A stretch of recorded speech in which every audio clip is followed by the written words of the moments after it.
Hello students, it is second part of exercise 3.3. In last video we have solved exercise question number first and second. Now we solve question number third. Let's see. Form the pair of linear equation of the following problems and find their solution by substitution methods. कह रहा है कि निम्नलिखित कथनों को, है ना, जो आपके प्रॉब्लम्स हैं उनको आप लीनियर पेयर में बनाइए, है ना, रैखिक युग्मों के जोड़े में बनाइए और उनको सॉल्व करिए। किस मेथड से? सब्स्टिट्यूशन मेथड से। Let's see how to be solve our first question. Find difference between two numbers, है ना, difference between two number is 26, यानी दो संख्याओं का जो अंतर है वो 26 है। And one number is 3 time other, और जबकि एक संख्या दूसरी संख्या के 3 गुनी है, 3 टाइम, है ना, 3 गुनी अदर। फाइंड देम, और ऐसे में उनका निकालिए, मान निकालिए कौन कौन से वो संख्याएं हैं, है ना। ऐसी कौन सी दोनों संख्याएं हैं जिनका हम घटा दिया जाए तो 26 हो जाए, और अगर उनको देखा जाए तो एक संख्या दूसरी संख्या के 3 गुनी है। Let's see how to B.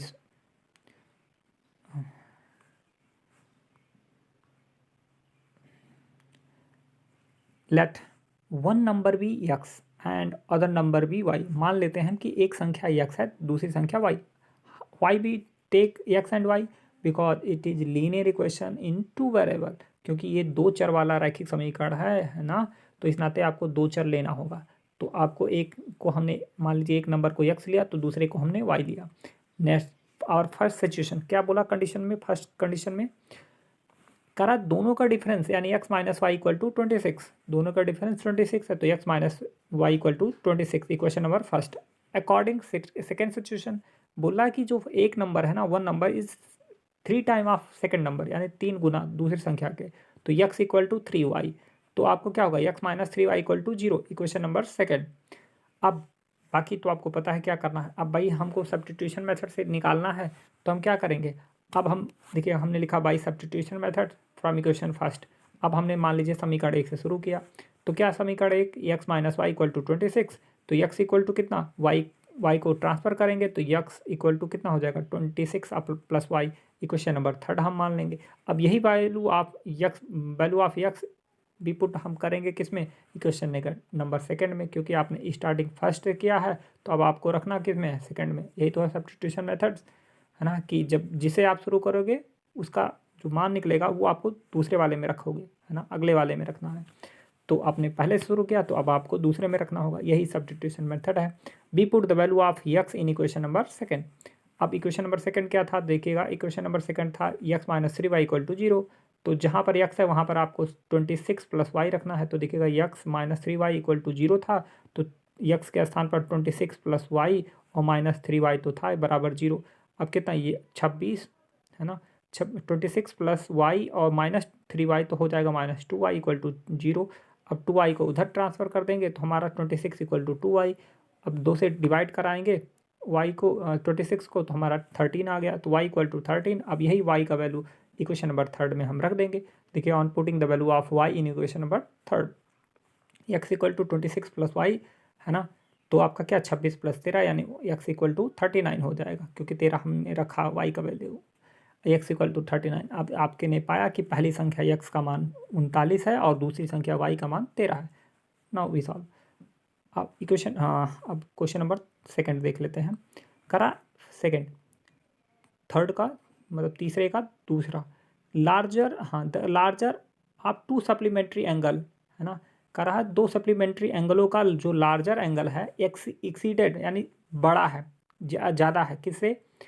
Smaller by 18, यानी छोटे वाले से, यानी छोटे वाले एंगल से 18 ज़्यादा है, 18 डिग्री, है ना। फाइंड देम, उसे निकालिए। तो पहली बात तो सप्लीमेंट्री है, तो सप्लीमेंट्री जब भी दो एंगल रहेंगे और सप्लीमेंट्री हैं ईच अदर, तो उन दोनों का सम्स कहीं ना कहीं 180 आएगा, है ना। कप्लीमेंट्री होता तो दोनों का सम्स 90 होता, बट सप्लीमेंट्री है तो 180 होना है। तो be take two angles, then one must be x and other be y and there sums be x plus y. अब देखिएगा हमने क्या कर लिया है, सबसे पहले लार्जर नंबर को एक्स मान लिया और उस जो उसका कब सप्लीमेंट्री है उसको हमने वाई मान लिया, है ना। तो अब अकॉर्डिंग फर्स्ट सिचुएशन क्या होगा भाई? कहीं कहीं सप्लीमेंट्री हैं एक दूसरे के, तो x plus y equal to 180, equation number first हो गया, because sums of supplementary angle is 180। According to second situation x equal, यानी जो लार्जर नंबर है वाई से कितना है 18 एक्सटेंडेड है, तो x equal to y plus 18. Now we transport x y in other left side, x minus y equal to 18, equation number second. Now do yourself as it is previous questions. Question number third.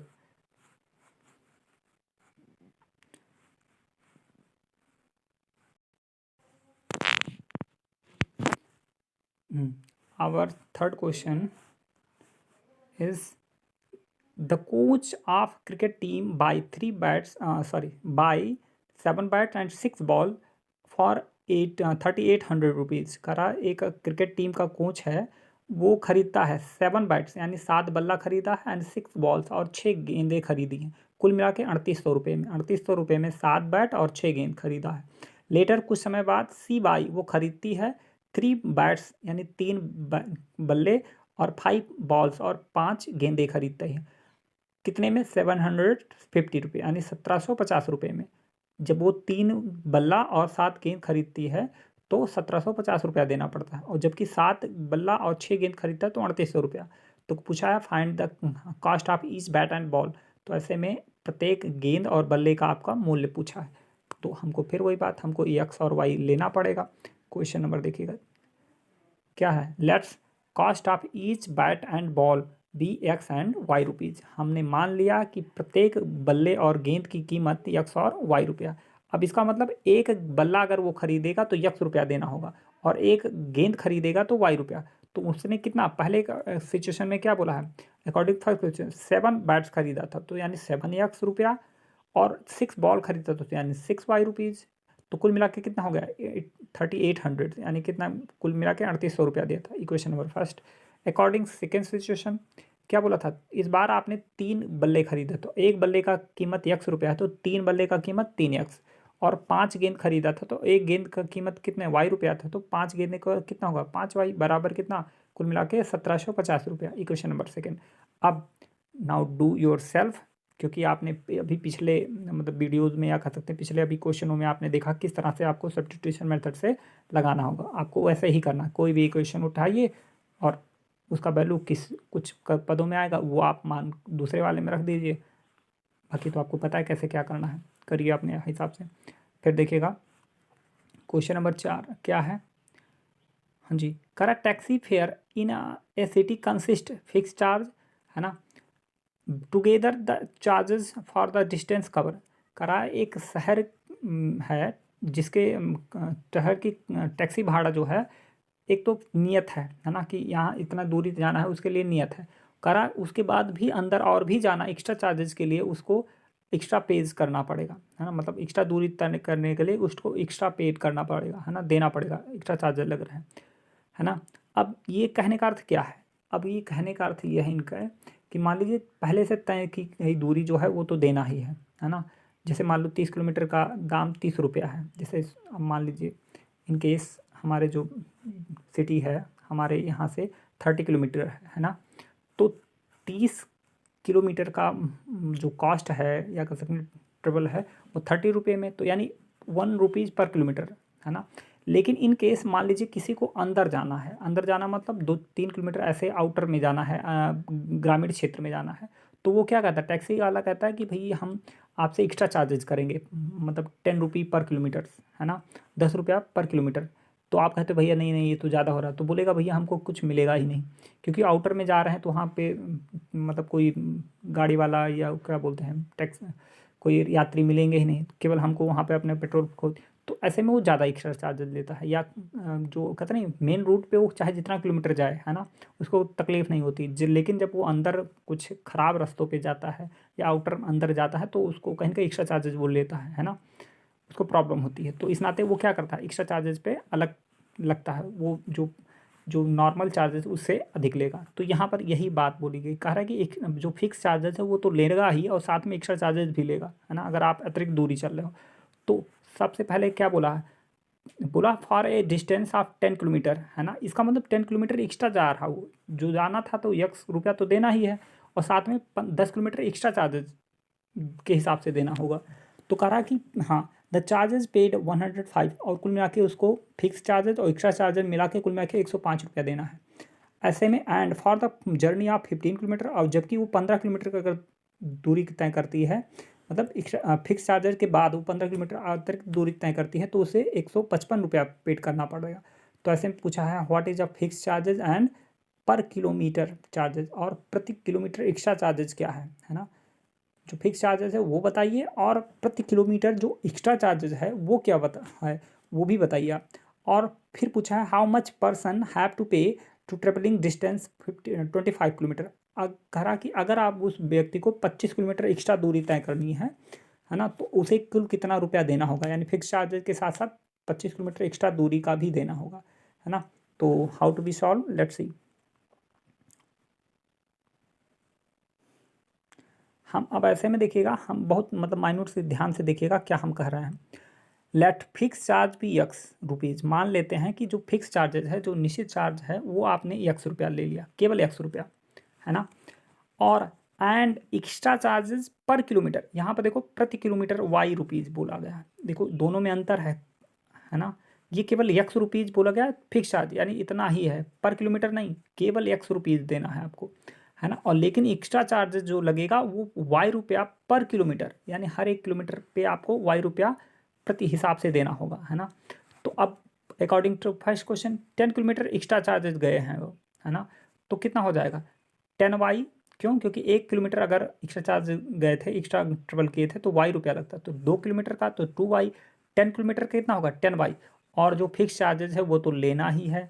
तो आप कुल में आके कितना हो गया, fix charges और 10 kilometre extra charges कुल में आके 105 रुपीज़। इक्वेशन नंबर फर्स्ट हो गया, x plus 10y equal to 105। अब अकॉर्डिंग सेकेंड सिचुएशन उसने बोला था क्या, वो आपको 15 किलोमीटर एक्स्ट्रा चार्ज जब चलती है तो कितना लगेगा, तो 155 रुपया लग रहा था। तो जब यक्स यक्स रुपया तो लगना ही है, और 15 किलोमीटर एक्स्ट्रा जा रहा है तो यानी 15 वाई रुपया लगना है। 1 किलोमीटर का वाई रुपया तो 15 किलोमीटर का तो कितना हो गया 15 वाई। तो इस हिसाब से x plus 15 y equal to, अब कुल कितना है एक्स्ट्रा चार्जेस और फिक्स चार्जेस मिला के 155 लोगे। Equation number second. अब इक्वेशन नंबर फर्स्ट आपको पता ही है ना। इक्वेशन नंबर फर्स्ट ये है और इक्वेशन नंबर सेकंड ये है। अब इक्वेशन फर्स्ट और सेकंड को आप स्वतः सॉल्व करिएगा। एक्स और वाई का कुछ वैल्यू आएगा, और एक्स और वाई का वैल्यू अब जो निकलेगा वो पहले एक्स का वैल्यू जो निकलेगा वो आपका फिक्स चार्जेस होगा, और वाई का जो वैल्यू निकलेगा वो पर किलोमीटर एक्स्ट्रा चार्जेस रहेगा, है ना।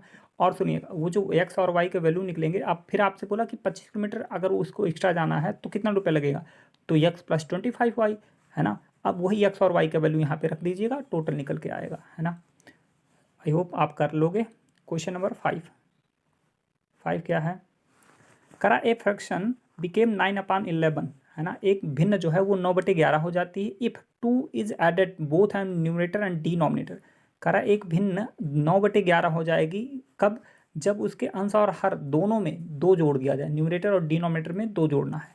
फिर सिमिलरली इसी प्रकार से बोला if 3 is added to both numerator and denominator it became 5/6। करा अगर अंश और हर में 3 जोड़ दिया जाए, अंश में भी 3 हर में भी 3, तो वो 5/6 हो जाता है। तो क्या होगा वो भिन्न, फाइंड द फ्रैक्शन। तो ऐसे में आपको क्या करना है, देखिए लेट्स सी क्वेश्चन नंबर 5। हम लेट करेंगे दो चीज़ें, एक न्यूमरेटर होता है एक डिनोमिनेटर, तो हमको मानना पड़ेगा let numerator and denominator of the function be x and y. मान लीजिए कि अंश और हर किसी भिन्न का अंश एक्स है और हर वाई है, देन रियल फंक्शन यानी एक्चुअल में जो फंक्शन है वो फ्रैक्शन क्या होगा, एक्स अपान वाई होगा। न्यूमरेटर क्या है, न्यूमरेटर आपका एक्स है और डिनोमिनेटर वाई, तो वो हमारा एक्चुअल फंक्शन क्या है, एक्स अपान वाई। अब now according to first situation, पहले सिचुएशन में क्या बोला, अगर न्यूमरेटर और डिनोमिनेटर में दोनों में 2 ऐड करें तो हमारा वो क्या बन जाएगा 9/11। तो देखिएगा हमने 2 ऐड किया है, x plus 2 upon y plus 2 equal to 9/11। अब 11 का इसके साथ क्रॉस मल्टीप्लाई, 9 का इसके के साथ, तो देखिए 11 in brackets x plus 2 equal to 9 in brackets y plus 2। अब जब सॉल्व करेंगे आपको तो ऐसे ऐसे आपको इक्वेशन नंबर फर्स्ट मिल गया, है ना। फिर अकॉर्डिंग सेकेंड सिचुएशन में देखिएगा क्या बोला उसने, करा कि अगर हम न्यूमरेटर और डिनोमिनेटर दोनों में, न्यूमरेटर और डिनोमिनेटर में दोनों में 3 ऐड कर दें, है ना, तो हमारा इट बिकेम 5/6, तो 5/6 हो जाएगा। तो फिर वही बात, हम 6 का इनसे गुणा करा देंगे, 5 का इनसे गुणा करा देंगे। उसके बाद देखिएगा इस क्वेश्चन नंबर सेकंड आपको मिल गया। अब आपको स्वतः सॉल्व करिएगा, एक्स और वाई का कुछ वैल्यू निकलेंगे और एक्स और वाई के जो वैल्यू निकलेंगे आप कहीं कहीं इसी पे रख दीजिएगा, है ना, वही आपको रियल फंक्शन हो जाएगा, है ना। अब देखिएगा क्वेश्चन नंबर 6 करा Jacob hence, sorry 5 year hence यानी 5 साल पश्चात, है ना, 5 साल पश्चात age of Jacob will be 3 time that of his son. करा 5 ईयर हैंस, हैंस का मतलब होता पश्चात, जब भी हैंस आए तो इसका मतलब, हैंस का मतलब अतः इस तरह से नहीं, केवल केवल एक ही अर्थ नहीं होता हैंस का। अगर कहीं हैंस आए तो यहाँ पर ईयर और के बोल तो इसका मतलब है कि आपका बाद है, ठीक है। तो देखिएगा 5 ईयर हैंस यानी 5 साल बाद द एज ऑफ जैकब यानी जैकब की उम्र इज बिल 3 टाइम यानी 3 गुनी हो जाएगी आप दैट हिज सन, जो उसकी पुत्र की 5 साल बाद होगी उसके 3 गुनी हो जाएगी, है ना। एंड 5 ईयर एगो, और अगर 5 साल पहले की बात किया जाए तो 5, हाँ, Jacob age be was 7 time age his son. तो 5 साल अगर पहले की बात की जाए तो जैकब की जो उम्र थी ना 5 साल पहले, वो अपने पुत्र की जो 5 साल पहले की उम्र है उसकी 7 गुनी थी। तो ऐसे में पूछा है फाइंड देयर प्रेजेंट एज, तो ऐसे में उनके दोनों का प्रेजेंट एज मानते हैं। तो सबसे पहले जब भी कहीं ऐसा आफ्टर या हैंस या बिफोर एज जाए तो आपको पहले प्रेजेंट एज लेना होगा, है ना। तो हमने यही किया है। तो let present age of Jacob and his son be x and y years respectively, हमने लिखा let present age of Jacob and his son be x and y rupee, sorry years, rupees नहीं, है ना, ईयर्स। यह Jacob की आपकी x year है और उसके जो हिज सन है उसकी जो एक्चुअल मतलब इस समय जो प्रेजेंट एज है वो वाई ईयर्स है।